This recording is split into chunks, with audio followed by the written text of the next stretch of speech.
C'est pas quelqu'un qui est lunatique, c'est malheureusement quelqu'un qui traverse des épisodes dépressifs parfois très graves, très lourds, très invalidants. Et dans d'autres cas où ce sont les mêmes alternativement qui font ce qu'on appelle des troubles d'excitation, ce qu'on appelle des pathologies maniaques dans lesquelles le sujet est désinhibé, ne dort plus, est volubile, logoréique et ne contrôle plus ses actes.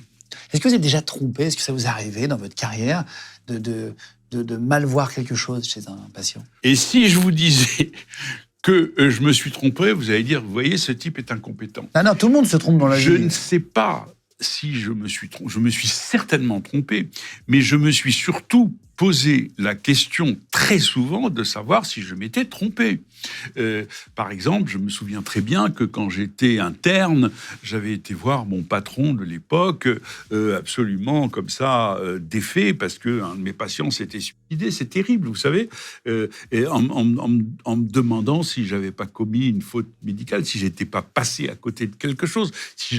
Et donc, je lui ai dit, j'ai rien vu, j'ai été mauvais, j'ai été bon. Donc j'ai battu ma culpe et mon patron m'a dit, et ça m'a fait beaucoup de bien, il m'a dit, pour qui vous vous prenez, vous croyez toujours que tout est de votre faute, que vous y êtes toujours pour quelque chose.